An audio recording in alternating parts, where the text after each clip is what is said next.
Hello everyone. तो कैसे हैं आप सब। आज की इस वीडियो में बात करने वाले हैं क्लास 11 फिजिकल एजुकेशन के चैप्टर 7 की, जिसका नाम है खेलों में आधारभूत शरीर रचना और शरीर क्रिया विज्ञान, जिसको हम एकदम इजी वे में समझने वाले हैं। ध्यान रखना, बच्चों को चैप्टर हार्ड लगता है, बट कौन पढ़ा रहा है तुमको? मैं पढ़ा रहा हूँ ना, तो चैप्टर एकदम समझ आएगा, तुम्हें दिमाग में ऐसे घुस जाएगा तुम्हारे। ठीक है ना? तो ध्यान रखना, आज ये चैप्टर कवर करने वाले, इसके बाद 3 चैप्टर रह जाएंगे, उसे भी हम कवर कर लेंगे जल्दी। और उसके बाद आपके लिए मैंने जो है क्लास 11 फिजिकल की एक इंपॉर्टेंट क्वेश्चन की वीडियो बना रखी है, लगभग 3 घंटे की। ठीक है, देख लेना, तभी मेरी मेहनत सफल होने वाली है। ठीक है, और जितने आपके 4-5 साल में पेपर में क्वेश्चन आ रखे हैं ना भाई फिजिकल से, वो सब मैंने इस वीडियो में इंक्लूड कर लिए, जब तो इतनी बड़ी वीडियो बनी है। और इस वीडियो को देखने के बाद ना कोई क्वेश्चन आपके एग्जाम में आ जाए बाहर, तो मुझे बता देना, ठीक है, कमेंट में। सारे क्वेश्चन इसी वीडियो से देखने को मिलेंगे। आपने चैप्टर और इस वीडियो को देख लिया ना भाई, कसम से कह रहा हूँ 70/70 आएंगे फिजिकल के एग्जाम में, तो देख लेना, ठीक है ना। और आगे मैं बात करूं, तो आप मुझे इंस्टाग्राम पर फॉलो कर सकते हैं, यूजर नेम आपके सामने। आप ये कुछ नहीं, पर्सनल क्वेरी है तो आप मेरे से पूछ सकते हैं, ठीक है, जरूर रिप्लाई करूंगा। उसके बाद आप मुझे हमें टेलीग्राम पर ज्वाइन कर सकते हैं, जिसका नाम है क्लास 11 ESP। यहाँ पर आपको PDF नोट, जितने अपडेट्स है, जितने क्वेश्चन पेपर है, वो यहाँ पर आपको प्रोवाइड करा दिए जाते हैं, तो भाई ज्वाइन कर सकते हो, ठीक है, मददगार रहेगा। तो बात करते हैं पहला टॉपिक की। पहला टॉपिक क्या है? जो चैप्टर का नाम है, ठीक है, जो चैप्टर का नाम, वही पहला टॉपिक, कि शरीर रचना और शरीर क्रिया विज्ञान का अर्थ बताओ। भाई चैप्टर पढ़ रहे हो, चैप्टर का मतलब ना पता हो ना, तो पढ़ना एकदम बेकार है। तो आपको पता है ना भाई कि शरीर रचना क्या है और शरीर क्रिया विज्ञान, इसका अर्थ क्या होता है। पहले हम इसकी बात करेंगे, यानी कि एनाटॉमी और फिजियोलॉजी। तो पहले हम बात करते हैं भाई शरीर रचना की, कि शरीर रचना है क्या, ये शरीर रचना विज्ञान है क्या। तो शरीर रचना क्या है? बेसिकली मानव शरीर की जो है संरचना, यानी कि स्ट्रक्चर का अध्ययन, यानी कि जो हमारी बॉडी है उसकी संरचना क्या है, उसमें कौन कौन से अंग हैं, हड्डियां कौन कौन सी हैं बेसिकली। ठीक है ना, हम पढ़ेंगे आगे इस चैप्टर में ये सब हड्डियों के बारे में, मांसपेशियों, अंगों के बारे में। तो ध्यान रखना, तो शरीर रचना बेसिकली है क्या? मानव शरीर यानी कि ह्यूमन बॉडी का स्ट्रक्चर की स्टडी करना यानी अध्ययन करना। इसमें हम हड्डियां, मांसपेशियां, अंग, कोशिकाएं, ऊतक, ठीक है, कोशिकाओं से क्या बनती है? ऊतक बनती है, ध्यान रखना, ठीक है, कोशिकाओं के समूह से। तो ऊतकों की संरचना हो गई, और उनकी स्थिति का अध्ययन करना, कि भाई इनकी स्थिति क्या है, हड्डियों की, मांसपेशियों की, इनकी स्टेट क्या है, उनका अध्ययन करना, इनके स्ट्रक्चर का अध्ययन करना एक बॉडी का, उसको क्या कहते हैं? शरीर रचना विज्ञान। समझ आ गया भाई? ध्यान रखना। उसके बाद शरीर क्रिया विज्ञान, ठीक है। तो शरीर क्रिया विज्ञान क्या हो जाएगा? शरीर के कार्यों का अध्ययन करना, जो मानव शरीर है उसके क्या फंक्शन है, शरीर के कार्यों का अध्ययन करना। इसमें समझा जाता है कि शरीर कैसे काम करता है, यानी कि जो हमने पीछे देखे, जो हमारे शरीर के अंग है, वो शरीर रचना हो गई, है ना। अब जो हमारी बॉडी वो डिफरेंट ऑर्गन से बनी है, वो जैसे काम करते वैसे हमारे बॉडी तो काम करेगी, यानी कि हमारा शरीर कैसे काम करता है, अलग अलग परिस्थितियों में कैसे प्रतिक्रिया देता है, जब इसकी हम बात करते हैं, इसका अध्ययन करते हैं, तो उसको हम कहते हैं शरीर क्रिया विज्ञान। समझ आ गया भाई? ध्यान रखना। अब हम बात करते हैं भाई व्यायाम और खेलों में शरीर रचना और शरीर क्रिया विज्ञान का महत्व क्या है। जो हमने पीछे देखा उसका महत्व क्या है, उसकी इंपॉर्टेंस क्या है व्यायाम और खेलों में, तो उसकी हम बात कर लेते हैं, ठीक है। तो देखो, पहला क्या है? स्वस्थ शरीर को बनाए रखने में मदद करता है। अगर हमें भाई अपने शरीर के बारे में ज्ञान होगा कि हमारी शरीर की संरचना कैसी है, ठीक है, हमारी बॉडी कैसे वर्क करती है, तो क्या हम अपने शरीर को हेल्दी नहीं रख पाएंगे? सीधी सी बात है भाई, तुम्हें अपने शरीर के बारे में पता है, अपने शरीर के तुम सारे फंक्शंस जानते हो, तुम इजीली क्या कर पाओगे? अपने शरीर को स्वस्थ रख पाओगे, हेल्दी रख पाओगे। तो बस पहला यही हो जाएगा ना इंपॉर्टेंस, कि स्वस्थ शरीर को बनाए रखने में मदद करता है। तो यदि किसी व्यक्ति को मानव शरीर की शारीरिक रचना यानी कि उसका स्ट्रक्चर पता है और शरीर विज्ञान का ज्ञान है, तो वह अपने स्वास्थ्य को क्या रख सकता है? बनाए रख सकता है, अपने स्वास्थ्य को बिगड़ने नहीं देगा, ठीक है ना। लेकिन कुछ मूर्ख ऐसे भी होते हैं भाई, कि पता है सब कुछ कि शरीर बेकार है, ठीक है, मतलब कि शरीर में ये कमी है, फिर ये अपने हेल्थ की ध्यान नहीं रखते। अगर तुम भी उनमें से हो, तो भाई आज से अपनी हेल्थ पर ध्यान देना चालू कर दो, ठीक है। आगे चलो। उसके बाद प्रशिक्षण कार्यक्रम को तैयार करने में सहायता।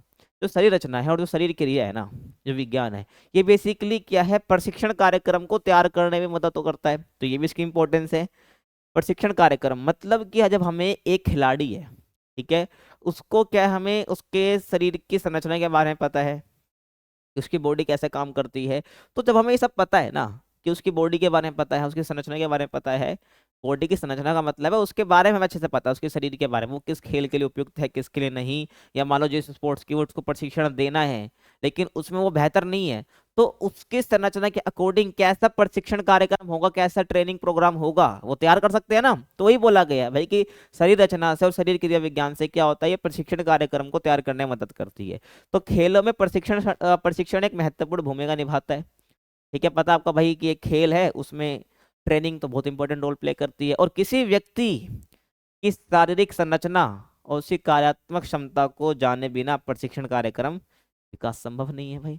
अगर हम किसी की शारीरिक संरचना और उसकी कार्यात्मक क्षमता को नहीं जान पाएंगे, कार्यात्मक क्षमता क्या है, उस शरीर क्रिया विज्ञान है। शरीर संरचना क्या है आपको जो मैंने बता दिया, शरीर संरचना विज्ञान। तो जब इसका ज्ञान ही नहीं होगा तो कैसे अच्छा एक प्रशिक्षण कार्यक्रम तैयार कर पाएगा। तो वही बात आ गई ना, तो ये दोनों काफी मदद कर देते हैं, ठीक है, प्रशिक्षण कार्यक्रम को तैयार करने में। उसके बाद प्रदर्शन को बेहतर करने में, जब हमें खिलाड़ी की भाई वही बात बात रिपीट होगी लेकिन अलग अलग है हर चीज, कि अगर हमें एक खिलाड़ी की संरचना का पता चल जाए, उसके शरीर का, उसकी कार्यात्मक क्षमता का पता चल जाए कि उसकी बॉडी भाई स्पोर्ट्स के लिए है या नहीं है, तो हम क्या कर सकते हैं, उसके प्रदर्शन को बेहतर कर सकते हैं ना, उसमें सुधार कर सकते हैं उसके शरीर के बारे में जानकारी लेके। ठीक है, तो वही बात है कि शरीर की मांसपेशी, हड्डियां और ऊर्जा प्रणालियों की जानकारी से क्या होगा, एथलीट अपनी ताकत, सहन शक्ति और लचीलापन बढ़ा सकता है, सीधी सी बात है, जिससे प्रदर्शन में सुधार तो आएगा ही आएगा। ठीक है, समझ आ गया भाई, प्रदर्शन को बेहतर करने में मदद करता है। उसके बाद चोटों की रोकथाम, अगर आपको शरीर रचना का ज्ञान है कि आपका शरीर किन अंगों से मिलकर बना है, कौन कौन से बॉडी पार्ट्स हैं, तो पता चल जाएगा भाई जहां पर चोट लगी है उसको कैसे ठीक करना है। तो वहां से, और इस पर्टिकुलर अंग के लिए अगर मैंने ऐसा कर दिया तो मेरे को यहाँ चोट लग सकती है। ठीक है ना, ध्यान रखना। अब देखो मुझे पता है कि मैं हाथ को अगर पीछे घुमाऊंगा, पूरा ज्यादा पीछे कर दूंगा हड्डी टूट जाएगी, मुझे पता है। तो कैसे पता है, मुझे अपने शरीर रचना पता है ना, शरीर संरचना पता है, तो मैं नहीं करूंगा तो मेरे को चोट लगेगी नहीं ना, तो चोट की रोकथाम हो गई ना, सीधी सी बात है। तो शरीर रचना का ज्ञान हमें क्या करता है, कमजोर क्षेत्रों को पहचानने की कौन सी नाजुक जगह है, ठीक है, और सही व्यायाम तकनीक अपनाने, यानी कि कौन से हिस्से के लिए, कौन से शरीर के हिस्से के लिए कौन सा व्यायाम ठीक है अपनाने, और मांसपेशियों में खिंचाव, मोच और जोड़ की समस्या जैसी चोटों से बचाने में मदद करता है। जब हमें अपने शरीर का ज्ञान होता है, शरीर संरचना, शरीर क्रिया विज्ञान का ज्ञान होता है, तो हमें पता होता है कौन सी जगह नाजुक है, कहाँ पर हमें कितना खिंचाव देना है, कितना नहीं देना है। तो इस सब से कि हमें चोट जो होती है ना, जो सॉरी चोट जो होती है, चोटों से बचाने में काफी मदद हो जाती है, हमें चोट लगने देते ही नहीं है ना। तो चोटों की रोकथाम के लिए भाई शरीर संरचना, शरीर क्रिया विज्ञान बहुत जरूरी हो जाती है। समझ आ रहा है तुम्हें? ठीक है, नहीं आ रहा हो तो भाई अगर फिर से देख लेना, ठीक है। उसके बाद आपका आ जाता है, ये टॉपिक रह गया, ठीक है, मतलब एक पॉइंट रह गया कि शरीर फिटनेस का अनुकूलन। तो चोटों की रोकथाम के बाद क्या है भाई, शारीरिक फिटनेस का अनुकूलन हो जाएगा अगर हमें क्या है, शारीरिक क्रिया विज्ञान और शरीर रचना विज्ञान की जानकारी है बेसिकली। तो हृदय प्रणाली और श्वसन प्रणाली जैसे जो शरीर शरीर के कार्यों को समझकर सहन शक्ति और स्टेमिना को बढ़ाया जा सकता है, क्योंकि हमारा जो हार्ट है ना, हृदय प्रणाली है, और जो हमारी श्वसन प्रणाली है, इसके बारे में मैंने पीछे चैप्टर में बताया तुम्हें, ठीक है, हृदय प्रणाली और श्वसन प्रणाली, सहन शक्ति क्या होती है। तो हृदय प्रणाली और श्वसन प्रणाली के हमारे सहन शक्ति के लिए, किसी भी काम को लगातार करने के लिए बहुत जरूरी हो जाती है। तो अगर हमें इनके कार्य पता है, हृदय प्रणाली के, श्वसन प्रणाली के पता है, तो मतलब हमने शरीर के बारे में पता, जो कि शरीर क्रिया विज्ञान और शरीर रचना के अंदर ही आता है। तो समझकर हम क्या कर सकते हैं, सहन शक्ति और स्टैमिना को बढ़ा सकते हैं, ठीक है ना, जिससे क्या होगा, खेल प्रदर्शन के लिए, जो कि ये सहन शक्ति, स्टैमिना खेल में परफॉर्मेंस करने के लिए जरूरी है, ठीक है, आवश्यक है। तो क्या कहा मैंने, शारीरिक फिटनेस का अनुकूलन हम कर सकते हैं उस स्पोर्ट्स के अनुकूल।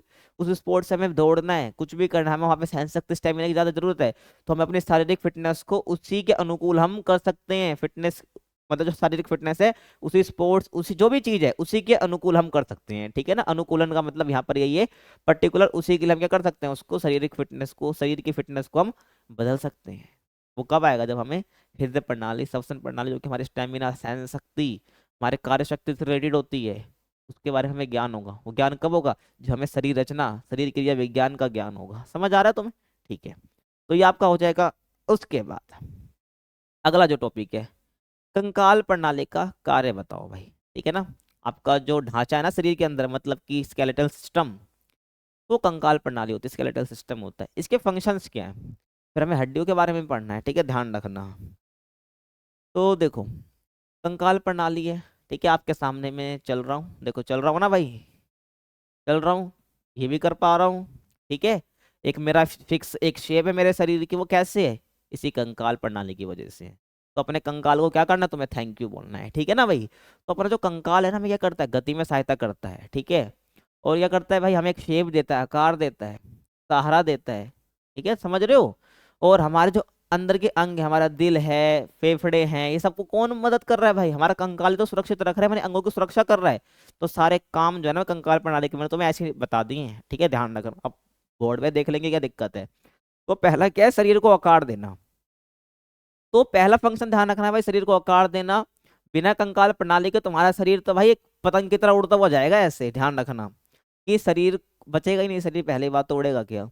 तो शरीर को आकार देना, तो ये शरीर को एक निश्चित आकार देता है और संरचना प्रदान करती है, ठीक है। जो कंकाल प्रणाली होती है भाई, शरीर को एक निश्चित आकार देती है, एक शेप देती है।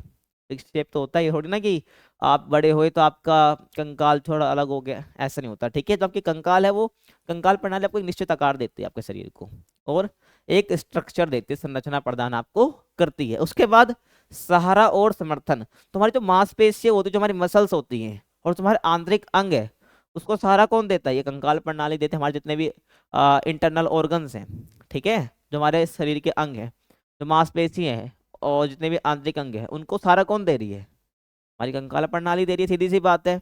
उसके बाद संरक्षण, जो कि बहुत नाजुक है हमारा दिमाग, ठीक है। संरक्षण का मतलब क्या होता है, बचाव। संरक्षण क्या है, बचाव, यानी कि जो हमारा मस्तिष्क है, जो हमारा माइंड है, जो हमारा हृदय है, जो हमारा फेफड़े हैं, और जो अन्य सेंसिटिव ऑर्गन्स यानी कि नाजुक अंग है, उनकी रक्षा करती है। समझ रहे हो मैं क्या कह रहा हूँ।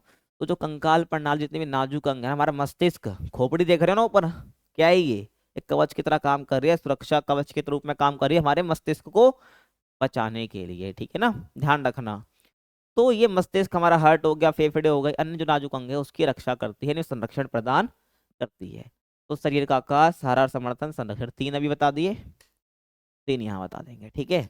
तीन क्या है, आंदोलन है, मदद। आंदोलन वो नहीं कि भाई डंडा वंडा उठा के भग जाओ, वो वाला आंदोलन की बात नहीं हो रही है यहाँ पर, ठीक है। आंदोलन में मदद का मतलब है यहाँ पर गति में मदद, ठीक है, मूवमेंट में मदद करना, यानी कि आंदोलन में मदद, समझ आ गया। तो मांसपेशियां हड्डियों से जुड़ी होती हैं, आपको पता है। अगर मैं कहूँ ये जो है मेरा मांसपेशियां है, ठीक है, ये किससे जुड़ी हुई है, हड्डियों से जुड़ी हुई है, तभी क्या कर पा रहा हूँ, मैं गति कर पा रहा हूँ। अगर मैं ऐसे गति कर पा रहा हूँ, यहाँ चल पा रहा हूँ, तो बेसिकली मेरी मांसपेशियां क्या हड्डियों से जुड़ी हुई है, तभी तो गति हो पा रही है। जैसे मैं हिल डुल पा रहा हूँ, ठीक है, तो मैं हिल डुल के पढ़ा पा रहा हूँ, समझ रहे हो ना। और तो मांसपेशियां क्या है, हड्डियों से जुड़ी होती है, जिससे शरीर हिलने डुलने में, चलने फिरने में पॉसिबल हो पाता है, सक्षम हो पाता है। समझ आ गया। तो आंदोलन यानी कि गति में मदद करता है कौन, हमारी कंकाल प्रणाली, हमारी हड्डियां, जो कि मांसपेशियों से जुड़ी होती है, मसल से जुड़ी होती है। उसके बाद खून बनाना, ठीक है। तो हमारा अस्थि मज्जा होता है, यानी कि बोन मैरो में क्या बनती है, हमारी लाल रक्त कोशिकाओं का निर्माण होता है। ध्यान रखना, एमसीक्यू के लिए इंपॉर्टेंट है, अभी कह रहा हूँ भाई, कि जो अस्थि मज्जा, ये जो बोन मैरो है, ठीक है ना, जो कि कंकाल प्रणाली का पार्ट है, इसमें क्या हमारा आरबीसी बनती है, क्या बनती है भाई, आरबीसी बनती है, यानी कि रेड ब्लड सेल्स बनते हैं, ठीक है। और खनिज भंडारण, ठीक है ना। उसके बाद अगला काम क्या है, इसका फंक्शन क्या है, खनिज भंडारण, यानी कि ये कैल्शियम और फास्फोरस जैसे जो मिनरल्स है, जो खनिज है, उसको संरक्षित करते हैं, जो कि शरीर के लिए जरूरी है। तो आपकी जो हड्डी है ना कंकाल प्रणाली में, तो हड्डियों से मिलकर बना है ना। तो कंकाल की जो हड्डी हैं, बेसिकली जो आपके शरीर की हड्डियां हैं, तो हड्डियों में कौन से मिनरल्स पाए जाते हैं, स्टोर, किसका स्टोरेज रहता है, बेसिकली कैल्शियम और फॉस्फोरस जो खनिज होते हैं, ये हमारी हड्डियों में पाए जाते हैं। तो खनिज का स्टोरेज यानी कि मिनरल्स का भंडारण किया जाता है, ठीक है। यानी कि मैं कहूँ तो हमारे जो कंकाल है वो खनिज का भंडारण भी करता है, कौन से दो, कैल्शियम और फॉस्फोरस, जो कि एमसीक्यू के लिए बहुत इंपॉर्टेंट है। ध्यान रखना भाई, साथ में क्वेश्चन गिना रहा हूँ, ध्यान रखना कहाँ से क्वेश्चन बन सकता है। तो ये आपका हो गया ना, 6 कार्य, 6 बताए हैं, 5 भी लिख दोगे पूरे मार्क्स मिलेंगे। तो आपको ध्यान रखना, एक टॉपिक हमारा यहाँ पे खत्म हो गया। अब जो थोड़ा कंफ्यूजिंग आपको लगता है कि भाई हड्डियों का वर्गीकरण, अब नहीं लगेगा, ध्यान रखना कि जो हड्डियां है ना उसको हम कैसे क्लासिफाइड करते हैं। अगर मैं टोटल हड्डियों की बात करूं, टोटल हड्डियों की बात करूं कि हमारे शरीर में कितनी है, वो कितनी है भाई, 206। कितनी है, 206। बस एक क्वेश्चन मैं यहाँ पे दे रहा हूँ, कमेंट में बताना है तुमको कि एक जो बच्चा होता है ना, बच्चे के शरीर में कितनी हड्डी होती है? ध्यान रखना भाई, हमसे ज्यादा होती है, ठीक है। 206 है हमारे शरीर, नॉर्मल बॉडी जो हमारी, हम बड़े हो गए, 206 हड्डियां होती हैं। लेकिन जो बच्चा है ना, उसके शरीर में ज्यादा हड्डियां होती हैं। तुम्हें वही बताना है कि भाई बच्चे के शरीर में कितनी हड्डियां होती हैं। समझ आ रहा है? तो बता देना तुम। आगे चलते हैं। तो हड्डियों का जो वर्गीकरण है ना, लंबी हड्डियां, छोटी हड्डियां, चपटी हड्डियां और चपटी हड्डियां। भाई 2 बार हो गया किधर, कोई नहीं, ठीक है। और उसके बाद असामान्य आकार की हड्डियां और तिल्ली हड्डियां, कह लो तिल्ली आकार हड्डियां। समझ आ रहा है? तो ये क्या कुछ क्लासिफिकेशन है, तो एक बार हम उसकी बात कर लेते हैं। देखो, लंबी हड्डी यानी कि लॉन्ग बोन। लॉन्ग बोन यानी जो आपकी थोड़ी आकार में लंबी होती हैं, ठीक है। एग्जाम्पल अगर मैं देखूं तो फीमर, एमसी एग्जामिनर का सबसे फेवरेट क्वेश्चन, कि शरीर की सबसे लंबी हड्डी कौन सी होती है? भाई फीमर होती है, जो कि जांग की हड्डी है, ठीक है। किसकी हड्डी है? जांग की हड्डी है, थाई की हड्डी है, ठीक है। तो ध्यान रखना। तो उदाहरण क्या, फीमर दे सकते हो, ठीक है, ध्यान रखना। उसके बाद बाजू की हड्डी बता सकते हो, ठीक है, हाँ ह्यूमरस हो गई। तो लंबी हड्डियों में ही आ जाएगा आपका। तो आपको इतना पता होना चाहिए भाई लंबी हड्डियां क्या है, भाई क्लासिफाइड कैसे करते हैं हड्डियों को, लंबी हड्डियों में, छोटी हड्डियों में। तो लंबी हड्डी होगी सर छोटी हड्डियां, यानी कि शॉर्ट बोन्स, जो कि आपका कार्पल आ जाएगा, ठीक है, क्योंकि हाथ की कलाई की होती है। और आपका टार्सस आ जाएगा, यानी पैर की कलाई की हड्डियां। समझ आ गया भाई?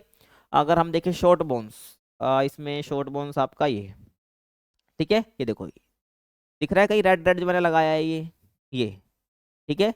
तो ये क्या आपके शॉर्ट बोन्स में आ जाएगा इधर। ये क्या आएगा आपके शॉर्ट बोन्स में आ जाएगी, यानी कि किसमें आएगा आपका? कार्पल, जिसको हम कहते हैं टार्सस कहते हैं, यानी कि छोटी हड्डियां। उसके बाद चपटी हड्डी है, यानी कि फ्लैट बोन्स। तो इसमें पे हमारा आ जाएगा भाई खोपड़ी, यानी कि इसको स्कलम कहते हैं, खोपड़ी की हड्डी। और पसली, यानी कि रिब्स जो हमारी होती है, पसलियां, कहते हैं ना एक मुक्के में पसली तोड़ देंगे, वही वाली पसली की बात हम कर रहे हैं। तो खोपड़ी और पसलियां, इधर देख ले कौन सी चपटी हड्डियों की बात हो रही है, ये रही फ्लैट बोन, ठीक है। समझ आ गया भाई? ये यहाँ से हम निकाल देते हैं इधर, तो ये क्या हो जाएगा आपका? ये आपका फ्लैट बोन में आ जाएगा, ठीक है, समझ आ गया? तो ये आपको ध्यान रखना है। तो चपटी हड्डी क्या होती है? जो थोड़ी पतली होती है आकार में, ठीक है, जिसमें हमारा क्या आ जाएगा? तो खोपड़ी की हड्डी, पसली की हड्डी आ जाएगा, ध्यान रखना। उसके चपटी हड्डी तो मैंने बात कर ली है। आगे देखो, इस मान्य आकार की, जो कि अपने आकार में थोड़ी इरेगुलर होती है, नहीं थोड़ी अलग होती है, उसको हम क्या बोलते हैं? असामान्य आकार की हड्डियां, ठीक है। एग्जाम्पल की रीढ़ की हड्डी आप बता सकते हो, खोपड़ी की हड्डी आप बता सकते हो, ठीक है। इरेगुलर बोन्स, इरेगुलर बोन्स में हम देखें तो ये वाली आ जाएगी, ठीक है, ये रही, ठीक है। यहाँ पर जो आपकी रीढ़ की हड्डी है ये, ठीक है, देखो जहाँ पर मैं डार्क कर रहा हूँ रीढ़ की हड्डी हो गई। तो इसको थोड़ा जूम कर दे तो यहाँ पर ये क्या आपको देखो अलग ही आकार दिख रहा है इसका, ठीक है। ये क्या क्या अलग ही आकार है, मैंने आगे इमेज लगा रखी होगी, अ, नहीं लगा रखी, ठीक है, कोई नहीं। तो अब यहाँ पर आप समझ लो, ठीक है। तो ये जो है ना, और इरेज कर दे, ये देखो, ठीक है, जो ये है इसकी शेप थोड़ी अलग सी लग रही है। तो ये क्या है? हमारी इरेगुलर बोन का हिस्सा हो जाएगा, जिसमें क्या होती है, जिसका आकार क्या होता है? थोड़ा असामान्य होता है, ठीक है। मतलब कि जो आकार हमने देखा ही नहीं, थोड़ा असामान्य आकार की होती है, थोड़ी अलग आकार की होती है, शेप की होती है, उसको हम क्या बोलते हैं? असामान्य आकार की हड्डी है, इरेगुलर बोन, इंग्लिश में हम कहते हैं। इसमें आपकी रीढ़ की हड्डी आ जाएगी, खोपड़ी की हड्डी आपकी आ जाएगी। उसके बाद तिल्ली हड्डी, या लो कह लो सेसमोइड बोन्स, ठीक है, यानी कि तिल्ली हड्डियां। ये क्या है? छोटी होती हैं और गोल होती हैं, ठीक है ना। तिल्ली हड्डियां में आप तिल्ली, तिल्लाकार या तिल्ली हड्डी में आप क्या बताओगे? छोटी होती हैं, थोड़ी गोल होती हैं, जो कि मांसपेशियों के अंदर पाई जाती है, ध्यान रखना। जबकि मांसपेशियां है ना, कि आपकी जो मांसपेशियां है उसके अंदर पाई जाती है, ठीक है। और जैसे कि घुटना हो गया आपको, जिसको पेटेला भी कहते हैं हम, ठीक है। हाथ और पैर की कुछ हड्डियां होती है, जो कि हमारी तिल्ली हड्डियों में आती है, ध्यान रखना। जैसे घुटना आपका हो गया ना, इसकी जो हड्डी है वो किस में आएगी? तिल्ली हड्डी में आएगी, छोटी होती है, गोल होती है, ठीक है। अगर आप देखो तो ये, ठीक है, आपको घुटना ये रहा, आपका घुटना है ना ये, तो ये थोड़ी बाहर निकाल दी हमने, ये क्या है? पटेला है, यानी कि सेसमोइड बोन है आपका, ठीक है। ध्यान रखा, तिल्ली का हड्डी हो जाएगी, छोटी होती है, हल्की सी गोल होती है, देखो गोली तो है ये। तो ये आप क्या हो जाएगा? हड्डियां हो जाएंगी। हमने हड्डियों के वर्गीकरण की बात हमने कर ली है, कोई डाउट है दोबारा देख लेना भाई, ठीक है। बाकी कमेंट कर देना, कमेंट में भी आपको बता देंगे।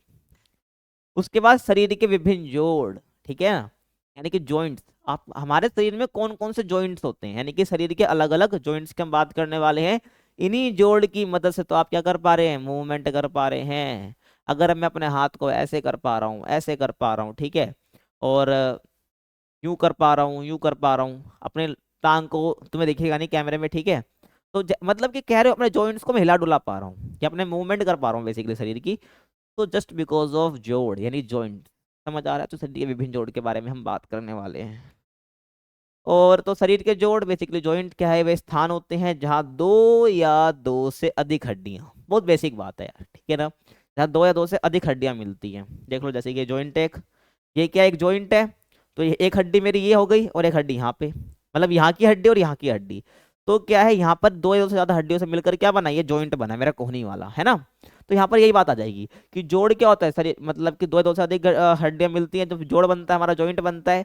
और जोड़ क्या करता है बेसिकली, शरीर को गति और लचीलापन देता है। क्या ना, शरीर को गति देता है और लचीलापन, मतलब कि एक लचक देता है व्यक्ति को, ठीक है ना। मैंने बताया पिछली वीडियो में, तो मैं बता रखा है, लचक करके बताया था भाई कि कैसे, अगर मैं इसको यहाँ तक खींच पा रहा हूँ पूरा, ठीक है ना, तो यहाँ तक मेरी लचक है ये। तो ये लचक कहाँ से आ रहा है, जो यहाँ का जॉइंट है ना, उसी वजह से तो आ रहा है। तो शरीर को गति और लचीलापन प्रदान करता है, ठीक है, ध्यान रखना, समझ आ रहा है। और अभी नहीं है, मेनली हम जो जॉइंट्स हैं उसको हम तीन भागों में रख सकते हैं, कितना, उसको हम तीन भागों में रख सकते हैं, तीन कैटेगरीज के हम बना सकते हैं। तो उसी की हम बात करेंगे। देखो पहला है अचल जोड़, जिसको तुम सर पर हिला लो, कुछ कर लो, क्या होगा, वो हिलेंगी नहीं हड्डियां, ठीक है। ऐसे जॉइंट्स जो कि इमूवेबल होते हैं, जो कि मूव ही नहीं कर सकते। उसके बाद अर्धचल जोड़, जिनके अंदर थोड़ा बहुत मूवमेंट हो सकता है, ठीक है। उसके बाद चल जोड़, यानी कि जो भाई फ्री है मूवमेंट करने के लिए, जिनमें मूवमेंट हो सकता है, ठीक है ना, फ्रीली मूवेबल जॉइंट्स हम कहते हैं। तो तीनों की बात हम करेंगे। और ध्यान रखना, जो ये चल जोड़ है यानी कि चल लेते हैं ये, है ना, तो इनको आगे और कैटेगराइज करा गया, उसके आगे हम बात करने वाले हैं, ठीक है। बेसिकली चार पार्ट हैं जिनको कैटेगराइज करा जाता है मूवेबल, जो आपके जॉइंट्स है, इसकी हम बात करेंगे। पहले इन तीनों की बात हम कर लेते हैं। तो आपका अचल जोड़ क्या है, ये जोड़ क्या है, हड्डियों को एक साथ मजबूती से जोड़ते हैं। जो आपके अचल जोड़ है ना, वो आपको हड्डियों क्या करते हैं, एक साथ मजबूती से जोड़ते हैं, और कोई गति की अनुमति नहीं होती है, जैसे खोपड़ी की हड्डियां, ठीक है। आपको जो खोपड़ी है ना, देखो ये मेरा खोपड़ी है, ठीक है, क्या है, ये खोपड़ी है, मैं इसको हिला थोड़ी पाऊंगा। देखो आप बोलोगे हिला तो रहे, अरे तुम ये हिला रहे हो भाई, ये वाला जॉइंट हिल रहा है, तुम्हारा ये कुछ नहीं हिल रहा। जहाँ की हड्डी है इस तरह बंधी हुई है, आपकी जो खोपड़ी की हड्डियां इस तरीके से बंधी हुई है, इस तरीके से मजबूती से जुड़ी हुई है, और इसमें कोई गति हो ही नहीं पाती है, ठीक है ना। आप अगर आप ऐसे मुंडी हिला रहे हो तो ये दूसरा है, ठीक है ना, आगे हम पढ़ेंगे, ठीक है, ध्यान रखना। तो ये क्या है आपका, ये दूसरा जॉइंट हो जाएगा, लेकिन मैं खोपड़ी की बात कर रहा हूँ ना। तो खोपड़ी कैसा आपका अचल जोड़ है, ध्यान रखना, जिसको एक साथ मजबूत से जुड़े होते हैं, जिसमें कोई गति की अनुमति नहीं होती है, ये सब चल जोड़ होते हैं, सॉरी अचल जोड़ होते हैं, ठीक है। चल मतलब मूवेबल, अचल यानी कि इमूवेबल। उसके बाद अर्धचल जोड़, आधे चल लेते हैं आधे नहीं चलते हैं, वही बात हो गई, यानी कि स्लाइटली मूवमेंट मूवेबल जॉइंट, ठीक है, जॉइंट। तो अर्धचल जोड़ कौन से होते हैं, इन जोड़ों में सीमित गति होती है, बहुत लिमिटेड गति हो पाती है, मूवमेंट हो पाती है, और वे आंशिक रूप से हिलते हैं, मतलब थोड़ा बहुत हिलते हैं, ठीक है। एग्जाम्पल के रीढ़ की हड्डी, भाई रीढ़ की हड्डी है, आप देखो रीढ़ की हड्डी है, ज्यादा नहीं कर पाऊंगा बस मैं इतना ही, बस। तो रीढ़ की हड्डी में क्या होता है, बहुत स्लाइटली मूवमेंट है, यानी कि बहुत आंशिक रूप से आप हिल पाते हैं, ठीक है, ध्यान रखना। तो ये क्या हो जाएंगे, अर्धचल जोड़ आपके हो जाएंगे, ठीक है ना, समझ आ गया।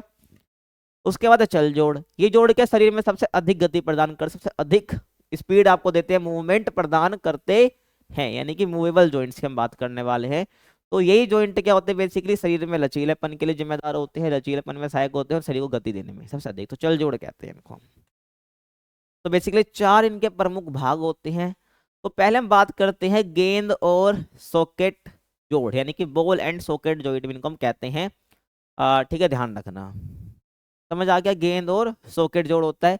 तो हड्डी सभी दिशाओं में घूम सकती है, ठीक है। गेंद और सॉकेट जॉइंट क्या है भाई, थोड़ा सा दिखता ही है, देखो अगर मैं तुम्हें दिखाऊं बॉल एंड सॉकेट जॉइंट, ठीक है, ये वाला, ये कहाँ का है, ये हिप का है, ठीक है ना, हमारा जो हिप है ना, यहाँ का जॉइंट है ये, देखो ये गोल दिख रहा है थोड़ा, ठीक है, ये गोल, और ये थोड़ा सॉकेट जैसा हो गया।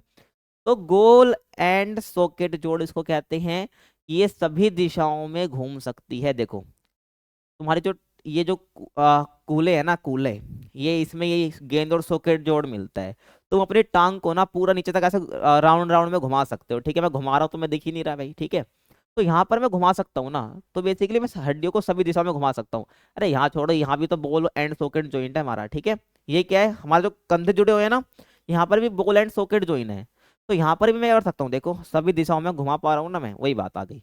तो गेंद और सॉकेट जोड़ ऐसे होते हैं भाई जो सभी दिशाओं में घूम सकते। एग्जाम्पल आपके सामने कंधा और कूल्हा, कूल्हे का तो ये हड्डी और कंधा को मैंने करके ही दिखा दिया भाई तुम्हें, सीधी सी बात है ना। तो गेंद और सॉकेट जोड़ ऐसे होते हैं जो कि सभी दिशाओं में घूम सकती है, ऐसे जोड़ होते हैं, ठीक है। आगे चले, उसके बाद है हिंज जोड़, ठीक है ना। ये क्या होता है भाई, आगे और पीछे की दिशा में गति देता है। हिंज जोड़ ऐसे जोड़ होते हैं, ऐसे जॉइंट होते हैं जो बेसिकली आगे और पीछे की ओर क्या करते हैं, गति देते हैं। जैसे घुटना आपकी कोहनी हो जाएगी, देखो आगे पीछे, ठीक है ना, आगे पीछे, समझ रहे हो। तो घुटना और ऐसे घुटने में भी करके दे सकते हो। मैं थोड़े इसके और इसके पीछे नहीं कर सकता, देखो ये बिल्कुल सीधा हो गया, इसके पीछे मैं कर ही नहीं सकता मूवमेंट, यानी कि आगे और पीछे ये इस मूवमेंट है बस। तो घुटना और कोहनी कौन से हिंज जोड़ में आ जाएगा, यानी कि ये आगे और पीछे की ओर ही गति देते हैं बस, और कुछ कर नहीं कर सकता ये, ठीक है। गति तो दे रहे हैं ना, तो ये चल जोड़ में। उसके बाद है पीवट जोड़, यानी कि पीवट जॉइंट। इसमें एक हड्डी दूसरी हड्डी के चारों ओर घूम सकती है। इसमें एक जो ये जॉइंट होता है ना, पीवट जॉइंट, इसमें क्या होता है, क्या पीवट जोड़, इसमें एक हड्डी दूसरी हड्डी के चारों ओर, यानी गर्दन की हड्डी फिर यहाँ की हड्डी, तो इसमें क्या होता है, एक हड्डी जो है दूसरी हड्डी की चारों ओर घूम सकती है। जैसे कि देखो गर्दन का यहाँ पर एग्जांपल दे रखा है, ये देखो पूरा घुमा रहा हूं ना, एक हड्डी जो है पूरे में घूम सकती है, यानी कि एक हड्डी दूसरी हड्डी के चारों ओर घूम सकती है, जो मैंने बता दिया। गर्दन सबसे अच्छा एग्जांपल है ना, तो पीवट जोड़ में आ जाएगा ये। उसके बाद है ग्लाइडिंग जोड़, ठीक है ना, यानी कि एक जहाँ की जो ग्लाइडिंग जोड़ की जो हड्डियां होती हैं वो एक दूसरे के ऊपर आसानी से फिसल सकती है, ठीक है। जो ग्लाइडिंग जोड़ है एक दूसरे के ऊपर आसानी से फिसल सकती है, जैसे कि हमारी कलाई और टखने की हड्डियां, ठीक है भाई। आपकी जो कलाई है और जो टखने है उसकी हड्डी में आ जाएगा, जिसको हम ग्लाइडिंग जोड़ बोलते हैं, कि आसानी से फिसल सकती है, ठीक है ना। पीछे का देख लेते हैं हम, ये आपका आ जाएगा, ठीक है। इसमें आपका ग्लाइडिंग जॉइंट दे नहीं रखा है, ठीक है भाई, ध्यान रखना। ग्लाइडिंग, हाँ ये वाला, ठीक है, समझ आ गया। तो मैंने आपको बता दिया कलाई और टखने की इसमें हड्डी आ जाती है। अगला टॉपिक, मांसपेशियों के गुण और कार्य। कि भाई जो आपके मसल्स हैं उनके गुण क्या, उनके कार्य क्या है, फंक्शंस क्या है। तो पहले हम क्या गुण की बात कर लेंगे, फिर हम थोड़े कार्य की बात हम कर लेंगे। तो मांसपेशी क्या, एक संकुचनशील उत्तक है, टिश्यू है। देखो टिश्यू क्या होता है, उत्तक क्या होता है, आपने 9th क्लास में पढ़ा होगा, अगर साइंस पढ़ी थी तो आपने। उत्तक यानी कि हमारे एक ही प्रकार के जो शेल होते हैं ना, ऐसे कोशिका जो होती है, जो एक ही तरह के इनके फंक्शन होते हैं, ऐसी कोशिका जिनके एक ही तरह के फंक्शन होते हैं, वो आपस में इनका ग्रुप क्या कहलाता है भाई, उत्तक कहलाता है, टिश्यू कहलाता है। तो उत्तक क्या, एक संकुचनशील उत्तक है, ठीक है, जो कि संकुचन कर सकती है, ठीक है, कॉन्ट्रैक्शन रिलैक्शन कर सकती है। दिखाऊंगा आगे सब है, ठीक है ना, कि कॉन्ट्रैक्शन रिलैक्शन क्या होता है सब बताऊंगा। तो मांसपेशी एक संकुचनशील उत्तक है जो कि भाई संकुचन कर सकती है, रिलैक्सेशन कर सकती है, नहीं शिथिलन, रिलैक्सेशन मतलब कि शिथिलन। देखो ये करा मैंने संकुचन, ये करा मैंने शिथिलन, रिलैक्सेशन हो गया और ये संकुचन हो गया। तो मांसपेशी एक संकुचनशील उत्तक है जो कि कंकाल तंत्र के साथ मिलकर सभी प्रकार की गतियों के लिए जिम्मेदार है, उत्तरदायी है। हमारे शरीर में जितनी मूवमेंट हो रही है, ठीक है, वो सब क्या है, हमारा मांसपेशी जो है वो कंकाल तंत्र से मिलकर ही क्या सारी गति सारी मूवमेंट पॉसिबल हो पा रही है, ठीक है। ये मांसपेशी या मांसपेशी या मांसपेशी, ठीक है, समझ आ गया। आगे चलते हैं, अब हम बात करते हैं मांसपेशियों के गुण की, मतलब कि वो थोड़ा इंट्रोडक्शन था, अब हम यहाँ पे इनकी गुण की बात करते हैं। तो पहला है उत्तेजनशीलता। उत्तेजनशीलता क्या होता है हमारा, कि मांसपेशियों की सक्रिय होने की योग्यता, यानी कि मांसपेशी हमारी कैसी हो रही है, एक्टिव हो रही है। तो मांसपेशियों की सक्रिय होने की जो उनकी उत्तेजनशीलता कहलाती है, यानी कि मांसपेशियों का सक्रिय होना क्या कहलाता है, उत्तेजनशीलता कहलाता है। निष्क्रिय तो नहीं कहेंगे हम, अगर मांसपेशी एक्टिव हो गई, हमारी मसल्स एक्टिव हैं, तो उस योग्यता को हम कहते हैं उत्तेजनशीलता। और यदि मांसपेशी की उत्तेजनशीलता ज्यादा है, क्या बोला मैंने, अगर मसल्स यानी कि मांसपेशी की उत्तेजनशीलता यानी कि वो सक्रिय ज्यादा है, उत्तेजनशीलता मतलब मैं क्या बोल सकता हूँ, उत्तेजनशीलता मतलब मैं क्या बोल सकता हूँ, सक्रियता बोल सकता हूँ, कि हमारी मांसपेशी कैसे सक्रिय है। यदि मांसपेशी में सक्रियता ज्यादा है यानी कि उत्तेजनशीलता ज्यादा है, तो वो इसकी शक्ति, वेग और सहन क्षमता भी ज्यादा होती है, यानी कि मसल्स की शक्ति यानी कि स्ट्रेंथ भी ज्यादा होगी, स्पीड यानी कि वेग भी ज्यादा होगी, और उसकी सहन क्षमता यानी कि एंड्योरेंस भी उस मांसपेशियों का ज्यादा होगा। तो उत्तेजनशीलता समझ आ गया। तो गुण होते हैं कि मांसपेशी कैसे होते हैं, उत्तेजनशील होती है। उसके बाद संकुचनशीलता यानी कि कॉन्ट्रैक्टिबिलिटी, ठीक है ना। तो पहले आप इसको देखो, क्या किसको देखना है, इसी को देखो भाई इधर, ठीक है। आगे मैंने इसको और अच्छे से दिखा रखा है। तो ये क्या है हमारा कॉन्ट्रैक्टिबिलिटी, ये नहीं रिलैक्सेशन हो जाएगा, ठीक है। अभी रुक जाओ, ये ठीक है, ये मसल कॉन्ट्रैक्शन है, समझ आ गया। तो संकुचनशीलता, इसको संकुचन कहते हैं हिंदी में, ठीक है ना। तो उत्तेजना की क्रिया के परिणाम स्वरूप आकार में परिवर्तन करने की शक्ति संकुचनशीलता कहते हैं, कि जो मांसपेशियों के आकार में परिवर्तन हो रहा है, किसमें, उत्तेजना की क्रियाशीलता के परिणाम। पीछे उत्तेजनशील की मैंने बात करी, यानी कि मांसपेशी सक्रिय हो जाती हैं। तो जो उत्तेजना की क्रिया है ना, उसके परिणाम स्वरूप जो मांसपेशियों के आकार में परिवर्तन आ रहा है, क्या आ रहा है, मांसपेशियों के आकार में चेंज आ रहा है, परिवर्तन आ रहा है, उसको हम क्या बोलते हैं, उसको हम क्या बोलते हैं भाई, संकुचन बोलते हैं, संकुचनशीलता बोलते हैं। देख लो भाई, ये भी मांसपेशी, ये रिलैक्सेशन में, अब वापिस अभी ऐसा आएगा तो उसके आकार में चेंज हो गया ना। अरे खुद करके देख लो यार, ये हो गया, तो मेरे यहाँ से मांसपेशी के आकार में परिवर्तन आ गया, ठीक है ना। तो वही बोला है कि उत्तेजना की क्रिया के तहत भाई आकार में परिवर्तन करने की क्या है, शक्ति की जो शक्ति है उसको क्या बोलते हैं भाई, संकुचनशीलता बोलते हैं। यानी कि मांसपेशी का उत्तेजित होने पर आकार परिवर्तन होता है, मैं सीधी बात कहूँ तो क्या है, उत्तेजित होने पर क्या होता है, नहीं सक्रिय होने पर उसके आकार में परिवर्तन तो आएगा ही आएगा, समझ आ गया। उसके बाद है प्रसार योग्यता। क्या है प्रसार योग्यता, यानी कि मांसपेशी के खींचने या फैलने की क्षमता को क्या कहते हैं, प्रसार योग्यता कहते हैं। यानी कि हम क्या कर रहे हैं, मांसपेशियों का प्रसार कर रहे हैं। तो मांसपेशी की जो खींचने की और जो फैलने की क्षमता है ना, तुम्हारी मांसपेशियां वो खिंच रही हैं, ठीक है, फैल रही हैं, तो हमको, अब लोग जिम जाते हैं अपने मसल्स क्या करते हैं, बढ़ा रहे होते हैं, नहीं अपने मसल्स को फैला रहे होते हैं, वो हो गया, ठीक है। तो आप अपनी मांसपेशियों का क्या कर रहे हैं भाई, खींच रहे हैं। तो ये क्या है, आपकी प्रसार योग्यता है, इसको हम क्या बोलते हैं, प्रसार योग्यता है। तो ये मांसपेशियों की गुड़ी तो है। और मांसपेशी तंतु क्या है, संकुचन के दौरान छोटे हो जाते हैं, वही तो बात है। देखो जो मांसपेशी तंतु है, मैंने जब संकुचन करा ना, तो ये छोटे हो गए, जो ये मांसपेशी के तंतु हैं ये छोटे हो जाएंगे, ठीक है। लेकिन मैं वापस शिथिलन करूंगा, यानी रिलैक्सेशन करूंगा तो वापस बड़े हो जाएंगे। तो मांसपेशी तंतु जो है संकुचन के दौरान छोटे हो जाते हैं, लेकिन विश्राम के दौरान वे अपनी सामान्य लंबाई से अधिक फैल जाते हैं। विश्राम यानी कि रिलैक्सेशन, शिथिलन के वक्त, ठीक है ना, ये देख सकते हो, ठीक है। अभी छोटे हैं तंतु, ठीक है, लेकिन अभी क्या होगा, ये क्या हो जाएंगे इसके, अब ये वापस विश्राम जब हो जाएगा तो सामान्य आकार में अपनी मांसपेशी ये वापस आ जाएगी। समझ आ गया भाई, ये यहाँ पर बात की गई है। और यदि मांसपेशी में गुण ना हो, मतलब कि ये संकुचन शिथिलन वाला गुण ना हो ना मांसपेशी में, तो क्या नहीं हो पाएगा, शरीर में गति नहीं हो पाएगी, सीधी बात है ना भाई।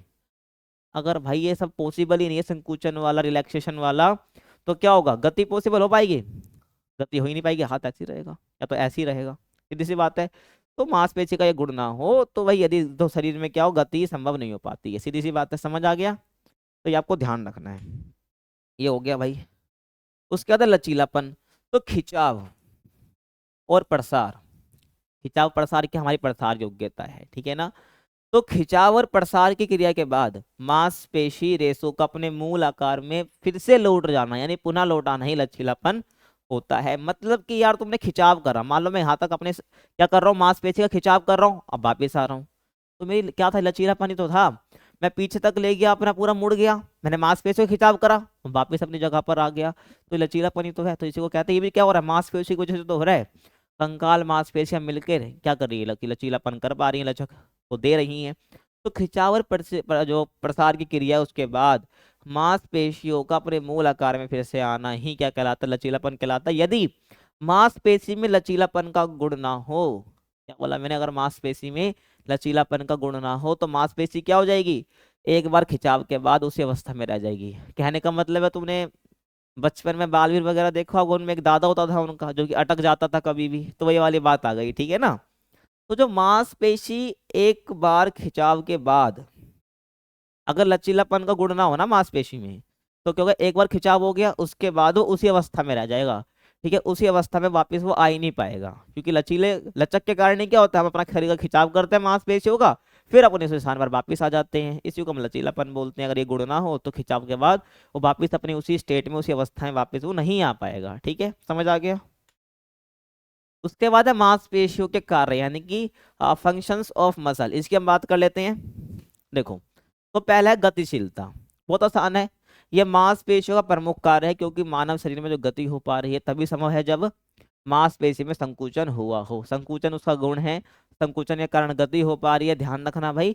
तो गतिशीलता मांसपेशियों के कारण ही क्या हो पा रही, गति हो पा रही है मानव शरीर में, तो गतिशीलता इसका पहला काम हो जाएगा। उसके बाद शरीर को आकार देना, कंकाल और मांसपेशियां साथ में मिलकर एक शरीर को आकार दे रही है, ठीक है ना। तो शरीर को आकार देना भाई मांसपेशियों का कार्य तो है, और एक कंकाल का भी, कंकाल प्रणाली का भी काम है, ध्यान रखना। तो मांसपेशियां हड्डियों और अंगों को, हमारे शरीर को आकार देते हैं। बेसिकली क्या कहूँ तो मांसपेशियां हड्डियां क्या है और अंगों का क्या भाई आकार देती है। समझ आ गया भाई, ये आपको ध्यान रखना है। उसके बाद तापमान नियमन, यानी मांसपेशियां करते हुए तापमान नियमन नियमन में सहायक होती है। अब देखो भाई, सर्दी के टाइम पे जब हमें ठंड, मतलब बाहर तो टेम्परेचर क्या है, ठंड का बहुत टेम्परेचर हो रहा है, क्योंकि हमें ठंड भी लग रही होती है, लेकिन जो हमारी मांसपेशियां है ना, वो हमारे अंदर के तापमान को, हमारा आंतरिक तापमान है शरीर का, उसको बनाए रखती है। वो कैसे हो पा रहा है, मांसपेशियों की वजह से हो पा रहा है। तो मांसपेशियां करते हैं, उनका काम है ये, मांसपेशियां तापमान के नियमन में, यानी कि तापमान के बैलेंस में काफी सहायक होती है, ध्यान रखना। ठीक है, हम शिवरिंग कर रहे होते हैं ठंड के टाइम पे, तो बाहर से तो हमारा, हमें ठंड लग रही होती है, लेकिन अंदर के टेम्परेचर होना चाहिए, उसका नियमन कौन कर रहा है, बाहर के एनवायरनमेंट से, वो मांसपेशियां कर पाती हैं। उसके बाद अंगों की रक्षा करना, तो मांसपेशियां उनकी रक्षा के लिए कई अंगों को ढकती है। ठीक है, जो मांसपेशी है वो कई अंगों का करती है भाई, ढकती है उनकी रक्षा करने के लिए, और हड्डियां भी, कंकाल भी करता है, ध्यान रखना। तो मांसपेशियों की रक्षा के लिए कई अंगों को ढकती है, तो ये इसका हो जाएगा, अंगों की रक्षा करती है। उसके बाद शरीर को सहारा देती है, तो ये कंकाल की मांसपेशियां हड्डियों से जुड़ी होती हैं, जो कंकाल की मांसपेशी हड्डियों से जुड़ी होंगी, इसलिए वो हमेशा शरीर को अलग अलग स्थिति में रहने के लिए सहारा देती है, अलग अलग स्थिति में कैसे रह सकते हैं, तो सहारा देती है।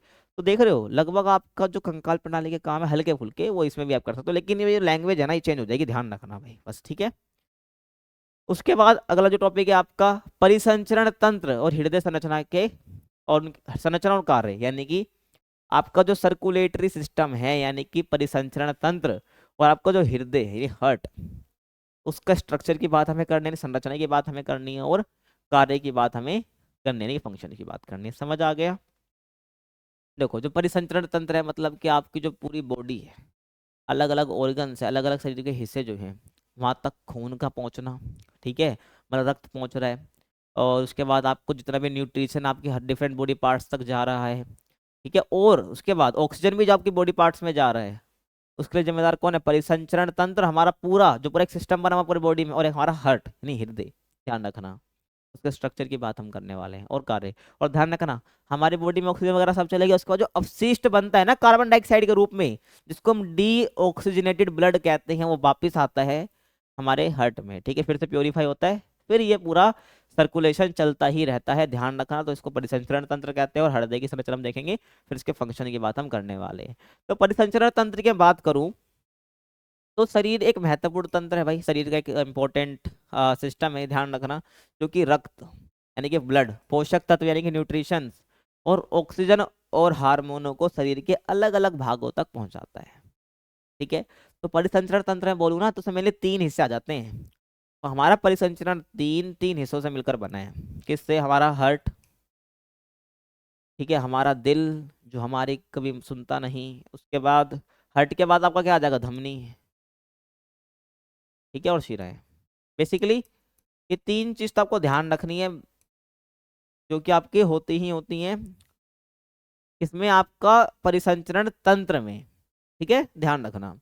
और ये तंत्र जो है शरीर से जो अवांछित अपशिष्ट पदार्थ जो मैंने बता दिए, जो हमारे शरीर में ऑक्सीजन ब्लड पहुंच गया, ठीक है, सारे पोषक तत्व पहुंच गए, उसके बाद जो अपशिष्ट है ना, वो भी वापस आता है इस ब्लड से ही, ठीक है, परिसंचरण तंत्र के कारण ही आ पाता है, ध्यान रखना। परिसंचरण तंत्र में सर्कुलेटरी सिस्टम, सर्कुलेट, हमारी बॉडी में सारी चीजें सर्कुलेट करना, वापस भी लेके आना जो अपशिष्ट निकला है, तो ध्यान रखना। तो ये तंत्र अवांछित जो अपशिष्ट पदार्थ है उसको हटाने में भी मदद करता है। और ध्यान रखना, परिसंचरण तंत्र का मुख्य अंग क्या, हृदय, बाकी ठीक है ना। अरे भाई, हृदय से तो सब कुछ हो रहा है, ठीक है, पंप वगैरह, हट तो खून को पंप कौन कर रहा है, हृदय ही कर रहा है। तो तंत्र का मुख्य अंग क्या है, हृदय है, जो कि रक्त संचार को नियंत्रित बेसिकली करता है, जो हमारा ब्लड सर्कुलेशन है उसको नियंत्रित करता है, मैंने बता दिया। बाकी परिसंचरण तंत्र में हमारे ये सब तो आते हैं, धमनी क्या करती है, सिरा क्या करते हैं, आगे बता दूंगा, ठीक है।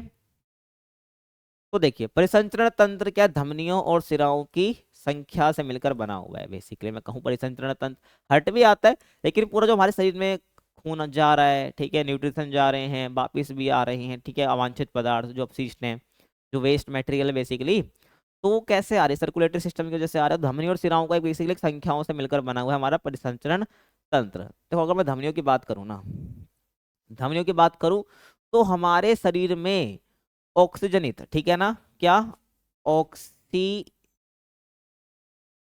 ऑक्सीजनित यानी कि इस ब्लड में, यानी कि ब्लड के साथ ऑक्सीजन जाना, वो ब्लड कैसे ऑक्सीजनेटेड है, यानी उस ब्लड के अंदर ऑक्सीजन भी है। तो ये ऑक्सीजनित ब्लड जो है ये हमारे डिफरेंट बॉडी पार्ट्स में जाएगा, डिफरेंट बॉडी पार्ट्स में जाएगा, किसके थ्रू, धमनियां लेके जाएंगी ना भाई, ठीक है, ध्यान रखना। उसके बाद चले गया, उसके बाद ब्लड वापिस भी आएगा, वो इम्प्योर ब्लड है, ठीक है ना, इम्प्योर ब्लड है, यानी कि हमारा इम्प्योर ब्लड उसमें अवशिष्ट है, उसमें कार्बन डाइऑक्साइड है जो कि वेस्ट के रूप में बनती है। वो वापस कौन लेके आएगा डिफरेंट बॉडी पार्ट्स तक, हार्ट में वापस वो लेके आता है भाई, शिराएं लेके आती हैं, क्या लेके आती हैं, शिराएं लेके आती है, शिरा लिख दिया मैंने, यानी कि वेन्स, ठीक है। तो क्या समझो तुम यहाँ से, जो धमनियां है वो ऑक्सीजनेटेड ब्लड को लेके जाती हैं, अपने साथ पोषण भी लेके जाती है सारे, और जो वेस्ट बना उसको कौन वापस लेके आती है, सिराएं लेके आती हैं, समझ आ रहा है। अब परिसंचरण 3 में प्रमुख 3 सर्किट होते हैं, क्या होते हैं भाई, 3 सर्किट होते हैं, कौन कौन से देखिए। पहला है आपका पल्मोनरी परिसंचरण, ठीक है ना, ध्यान रखना, ये हृदय और फेफड़ों के बीच रक्त का प्रवाह करता है, ठीक है ना। परिसंचरण 3 में क्या होते हैं, मैंने बोला 3 सर्किट होते हैं। पहला क्या आपका पल्मोनरी परिसंचरण, इस संचरण को क्या कहते हैं हम, हृदय और फेफड़े, आपका हार्ट, सॉरी हार्ट, ठीक है, और आपका फेफड़े, ठीक है ना, इन दोनों के बीच के रक्त का प्रवाह, यानी कि ब्लड का फ्लो होना, किसके बीच में, हृदय और फेफड़ों के बीच में, ये आपका हो जाएगा पल्मोनरी परिसंचरण। उसके बाद सिस्टेमिक परिसंचरण, इसमें क्या होगा आपका, हृदय से पूरे शरीर तक रक्त का प्रवाह, उसको हम क्या बोलते हैं, सिस्टेमिक परिसंचरण बोलते हैं। 3 आते हैं सर्किट, पहला बता दिया, दूसरा सिस्टेमिक है जिसका आपका हार्ट से पूरे शरीर में ब्लड जा रहा है। उसके बाद कोरोनरी परिसंचरण, इसमें क्या होता है, हृदय की मांसपेशियों को रक्त की आपूर्ति करना, जो हार्ट की मांसपेशी है उसको रक्त की आपूर्ति करने की आपका कोरोनरी परिसंचरण है। तो 3 सर्किट ध्यान रखना भाई, ठीक है, बता रहा हूँ ध्यान रखना। उसके बाद अब हार्ट की संरचना की बात करते हैं, ये तो हमने बात करी किसकी, हमने बात करी यहाँ पर परिसंचरण तंत्र की, अब हार्ट की संरचना की बात हम कर लेते हैं। तो हृदय खोखला पेशीय अंग है, किसके आकार का, मुट्ठी के आकार का, देखो, ठीक है ना। जो तुम सोचते हो हमारा दिल ऐसा होता है, ऐसा नहीं होता है भाई, सपने में तुम सोचते रहते हो, हमारा दिल ऐसे नहीं होता है, हमारा दिल ऐसा होता है, ठीक है, एक रिस्ट के आकार का होता है, हमारी मुट्ठी के आकार का होता है लगभग, कहा जाता है। और एक बार इमेज हम देख लेते हैं, ऐसा कुछ हमारा इसकी इमेज हो रही होती है, ठीक है, समझ आ रहा होगा तुमको, तुम्हारा ये हर्ट होता है, तो समझ आ रहा है भाई तुम्हें। तो हृदय खोखला पेशी यानी मस्कुलर अंग है जो कि रक्त को पूरे शरीर में पंप करता है, एक मोटर की तरह काम करता है, ठीक है, पंपिंग मोटर, जो कि हमारे क्या करता है, ब्लड को पंप करता है, फिर ऐसे पंप करेगा, फिर पूरे बॉडी में खून जाए, इसी बात है। अब वो अलग प्रोसेस है, कैसे कैसे जा रहा है बता दिया, ठीक है, तुम इतना समझ रहे हार्ट का स्ट्रक्चर क्या है, उसका काम क्या है वो बता दूंगा आगे, है ना। तो रक्त को पूरे शरीर पंप करना है, और ये छाती के बाई ओर स्थित होता है, ठीक है, स्टार्टिंग में यहाँ पे लगा रहा था, खुद ही नहीं पता चल रहा मेरा दिल कहाँ पे, वैसे बाई ओर होता है, ठीक है ना, क्या है यहाँ पर है हार्ट, ठीक है, नहीं हमारे शरीर के बाई ओर होता है। और हार्ट जो मुख्य रूप से 4 कक्ष होते हैं इसमें, यानी 4 चैम्बर्स होते हैं, हमारा जो हार्ट है इसमें क्या होते हैं, मेनली 4 चैम्बर्स आपके हो रहे होते हैं, यानी मुख्य 4 आपके कक्ष होते हैं। तो देखिए, उसके बाद आपको बात करूं तो अभी 4 चैम्बर्स पहले आप देख लो, ठीक है, पहले 4 चैम्बर्स यहाँ पे देख लेते हैं, कितने होते हैं, 4 कक्ष होते हैं आपके, एक कक्ष, दूसरा कक्ष, तीसरा कक्ष, चौथा कक्ष, ठीक है, समझ आ गया भाई क्या कह रहा हूँ, 4 कक्ष होते हैं, ठीक है, ध्यान रखना। और बाकी आपका जो और एक सेप्टम आपको ध्यान रखना, सेप्टम क्या होता है, सेप्टम इसे बाएं और दाएं हिस्से में विभाजित करता है, कहने का मतलब है जो हमारा हार्ट है ना, जो हमारा ये हार्ट है पूरा दिल जो है, इससे क्या करता है भाई, 2 हिस्सों में कौन बांटता है, सेप्टम बांटता है। Septum, what is septum, septum क्या है भाई, एक मोटी दीवार है जो कि इसको इसको अलग कर रही है, इट इज सेप्टम, समझ आ गया, ये सेप्टम है, समझ आ रहा है भाई। तो एक सेप्टम क्या है, इसे बाएं और दाएं हिस्से में, क्या बाएं और दाएं हिस्से में क्या कर रही है, बांट रही है, बाएं और दाएं हिस्से में विभाजित करती है, और प्रत्येक भाग को भी हम क्या करते हैं, 2 हिस्सों में बांटते हैं, देखो इसे बाएं और दाएं में बांट दिया, अब इसमें भी दो विभाजन है, ये वाला और ये वाला हिस्सा, तो मैं इरेज कर दूं मैं, देखो बाएं और दाएं हो गया, ठीक है। अब उसके बाद ये भी दो हिस्सों में बटा हुआ है, राइट एट्रियम, राइट वेंट्रिकल, ये भी दो हिस्सों में बटा हुआ है, लेफ्ट एंट्रियम और लेफ्ट वेंट्रिकल। हिंदी में बता रहा हूँ भाई, परेशान मत हो, ठीक है ना। तो प्रत्येक भाग को भी क्या दो भागों में विभाजित करा जाता है, ठीक है। एक ऊपरी कक्ष हमारा हो गया और एक निचला कक्ष भी हो गया। इसको ऊपरी कक्ष भी कह देते हैं, अपर चैम्बर भी कह देते हैं, यानी हमारा अपर चैम्बर और हमारा लोअर चैम्बर, ठीक है। तो ऊपरी कक्ष में क्या आता है, इन्हें आलिंद कहते हैं, ठीक है। देखिए जो हमारा ऊपरी कक्ष है ये वाला, इसको ऊपरी कक्ष को हम क्या बोलते हैं, आलिंद कहते हैं। क्या कहते हैं भाई, आलिंद कहते हैं। तो यानी कि दाया आलिंद, ठीक है ना, बाया आलिंद। राइट एट्रियम मतलब दाया आलिंद, लेफ्ट एट्रियम मतलब बाया आलिंद। उसके बाद राइट वेंट्रिकल और लेफ्ट वेंट्रिकल, ठीक है ना। इसको हिंदी में क्या बोलते हैं, मतलब कि जो निचला कक्ष है, ये हमारा निचले कक्ष में आ गया है, ये हमारा निचले कक्ष में आ गया ना, निचला चैम्बर है हमारा। तो इसको हम क्या कहते हैं, निल्ले कहते हैं। क्या कहते हैं, नल्ला नहीं कहते, निल्ले कहते हैं, ठीक है, ध्यान रखना, निल्ले कहते हैं। तो ये क्या आ जाएगा हमारा, दाया निल्ले, ये हमारा बाया निल्ले, समझ आ गया। तो चार चैम्बर से जो हमारा हार्ट बटा होता है, ठीक है। और ये जो सेप्टम है ना, बेसिकली क्या करता है, हमारा जो ऑक्सीजनेटेड और जो डीऑक्सीजनेटेड ब्लड है, यानी कि ऑक्सीजनित और जो हमारा जिसमें ऑक्सीजन नहीं है, यानी डीऑक्सीजनेटेड ब्लड है, वो मिक्स ना हो जाए, बेसिकली वो उसको बचाने का काम कौन करता है, हमारा सेप्टम ही कर रहा होता है, ठीक है, ध्यान रखना, समझ आ रहा है। तो ऊपरी कक्ष निचला कक्ष क्या मैंने बता दिया है। अब परिसंचरण तंत्र और हृदय के काम क्या है, जो हमारा सर्कुलेटरी सिस्टम है, हमारा हार्ट, इसके काम क्या है, तो समझ आ जाएगा भाई तुमको। देखो तब आगे हृदय परिसंचरण तंत्र का, हृदय जो है परिसंचरण तंत्र का सबसे इंपॉर्टेंट और मुख्य अंग है, मैंने स्टार्टिंग में तुम्हें बता दिया, मतलब अभी पीछे ही। और इनके कार्य आपस में बिल्कुल जुड़े हुए हैं, ठीक है ना, ध्यान रखना बिल्कुल आपस में। भाई परिसंचरण तंत्र में तीनों आते हैं, धमनी शिरा, हृदय भी आता है, तो इनके काम भी तो आपस में जुड़े ही हैं, बेसिकली अलग अलग हम कर ही नहीं सकते, ध्यान रखना। और निम्नलिखित हृदय और परिसंचरण के कार्य है, मतलब आगे बता रहा हूँ काम इनके क्या क्या होते हैं। तो पहला काम, तुम इतने तो होशियार हो चुकी हो, जितना मैंने पीछे बताया ना इन दोनों के बारे में तुम लिख सकते हो, ठीक है। तो अन्य अंग और प्रणालियों के कार्य का समर्थन करना, हमारे परिसंचरण तंत्र, हमारा जो हार्ट है, इसका पहला काम क्या है, जितने भी बाकी ऑर्गन्स हैं, जो अंग है और जो प्रणालियां हैं, ठीक है ना, उनके कार्य का समर्थन करना। यानी कोई भी अंग और प्रणाली ऑक्सीजन और रक्त के बिना तो काम कर नहीं सकती। देखा होगा ना भाई, किसी बॉडी पार्ट में अगर हमारा हार्ट रक्त नहीं पहुंच रहा है, तो वो हिस्सा काम करना बंद कर देता है। अगर वहां पर ब्लड की सर्कुलेशन नहीं हो रही है, उस जगह ब्लड नहीं पहुंच रहा है, तो वहां पर क्या यानी वहां पर ब्लड जो है ब्लॉक हो रहा है, तो वो अंग काम ही नहीं करेगा, ध्यान रखना, सुन पड़ जाएगा, पहले बता रहा हूँ। तो वही है।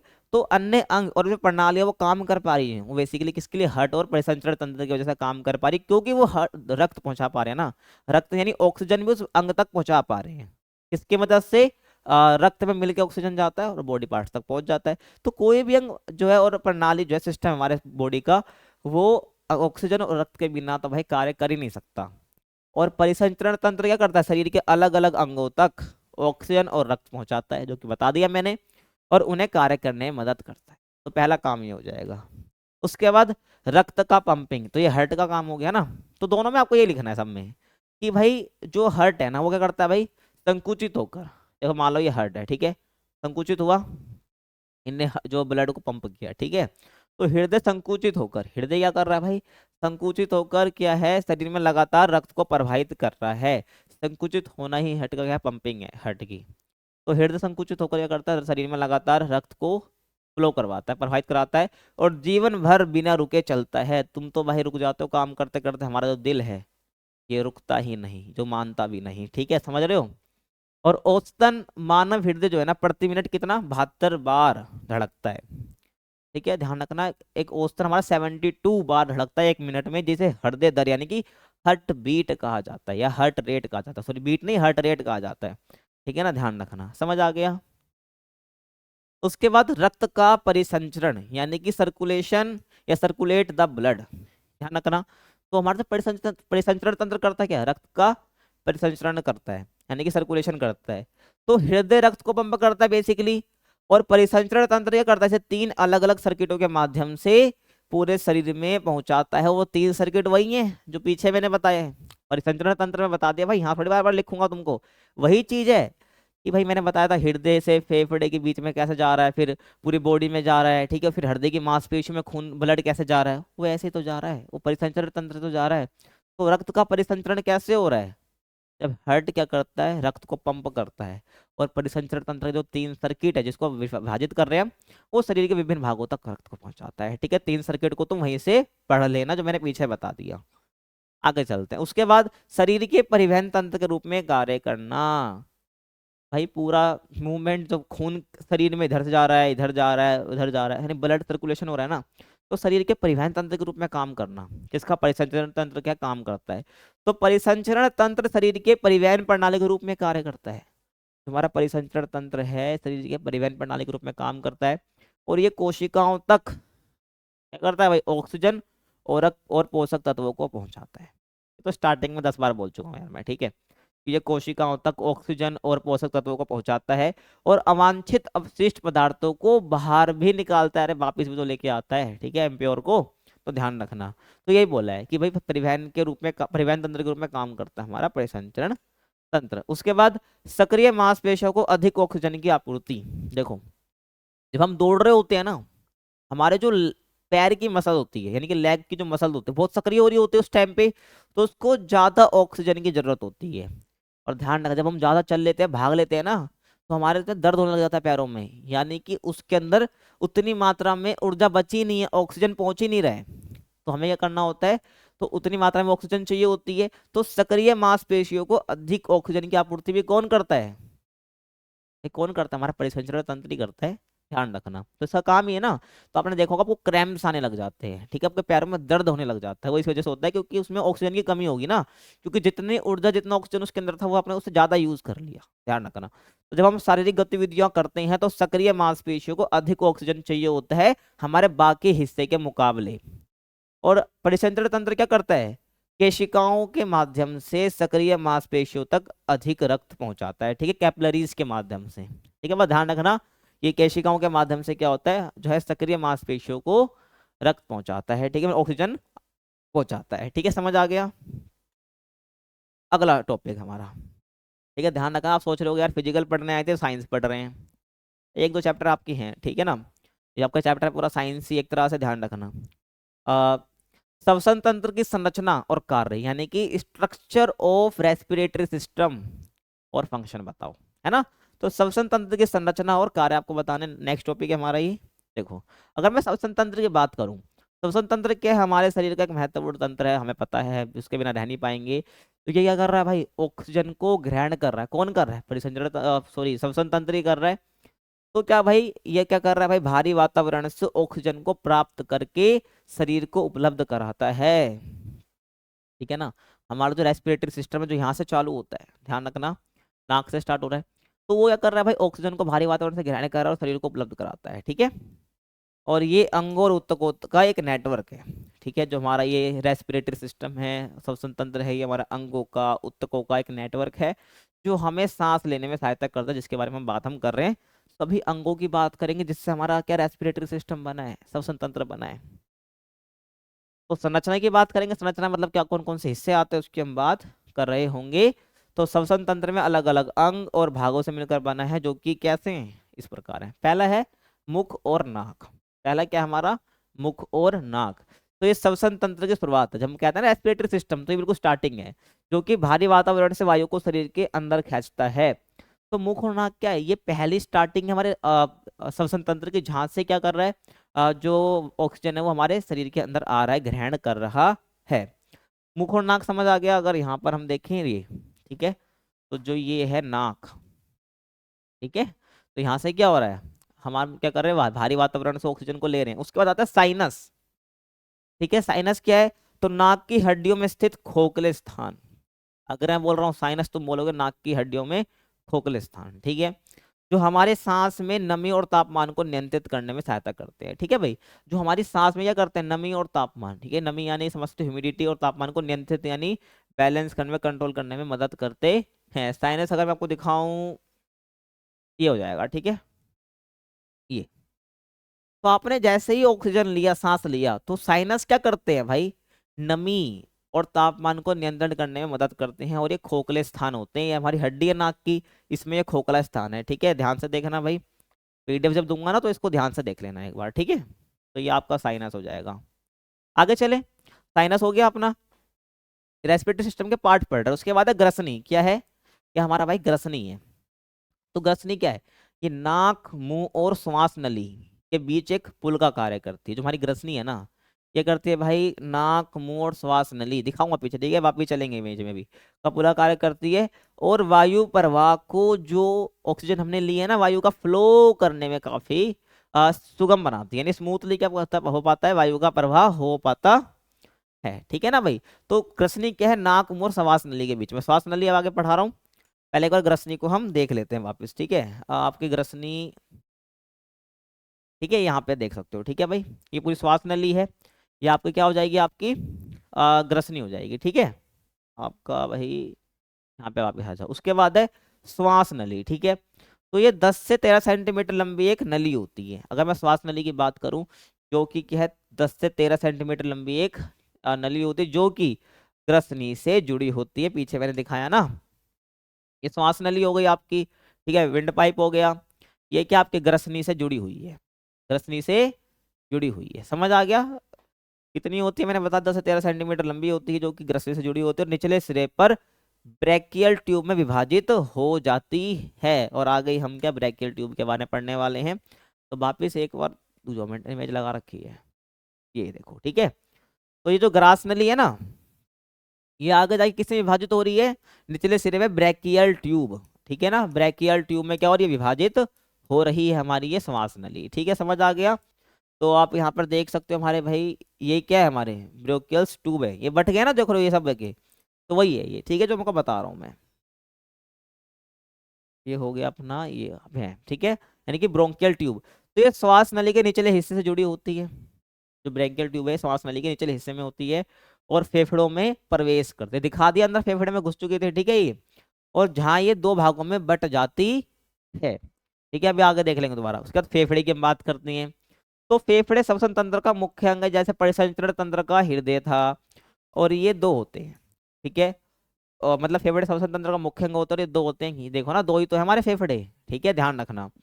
और ऑक्सीजन को वायु से निकालकर रक्त में पहुंचाने का काम करते हैं।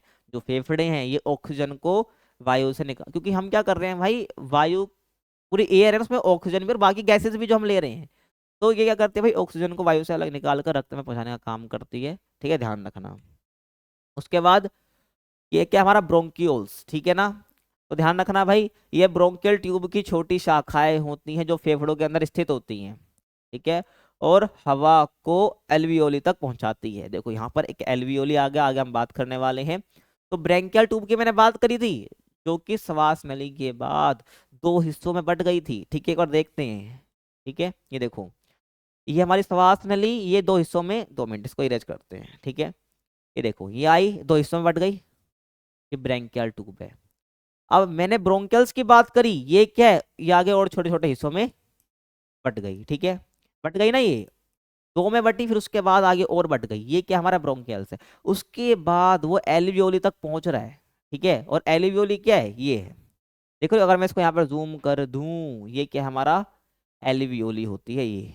ठीक है, ये क्या होती है, एल्वियोली, यानी कि इसको हिंदी में हम कहते हैं एल्वियोली को कूपिका। क्या कहते हैं भाई, कूपिका कहते हैं हिंदी में। समझ आ गया? देखो पीछे चलते हैं वापिस।